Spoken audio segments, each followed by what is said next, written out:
Now, I'd heard tell there were spirits in the woods, some good, some bad, all of them best left alone. And after the things I've seen, I ain't one to doubt talk like that, but I don't go looking for it either.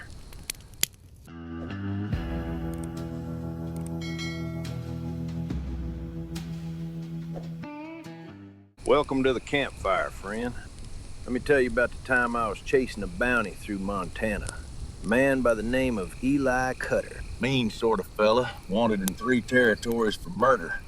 I picked up his trail heading north out of Wyoming, but it didn't stay straight for long. His tracks started doubling back on themselves. Boot prints changing, stretching into something that weren't quite human. Most folks would have turned back. I didn't. The trail was wrong, but it was still a trail, and I'd come too far to let it go cold. By nightfall, I made camp in a stand of pine and cottonwood trees. It was about an hour after dark, and my fire had burned down to coals and small flames. That's when I realized the woods weren't breathing right. No wind, no bugs, just dead quiet.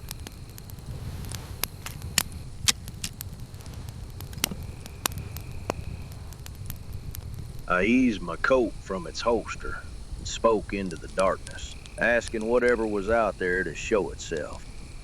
And then it appeared. Not suddenly, but more like a presence that had been sitting there the whole time, just waiting. It spoke in a warbling voice that rattled me a bit, saying I followed crooked trails. That I was hunting a man no longer of the living, and no bullet could end his tale. I told him that most things end if you hit them hard enough. It stepped back from the fire and said, most things, but not all. And the thing about stories is, once you step inside them, they ain't yours no more.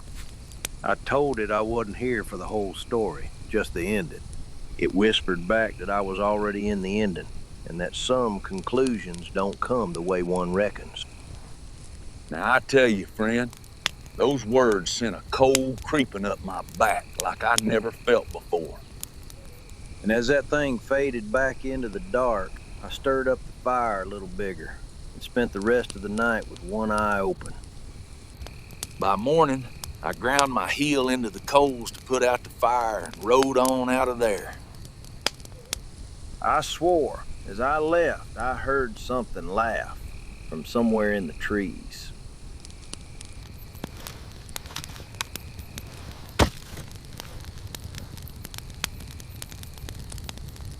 Now, I don't know for sure what happened to old Eli Cutter, but I don't reckon he ever left them woods.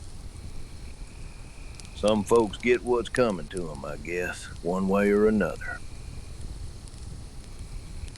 Yep, I never looked at a forest the same since. And you'd be well to do the same, friend.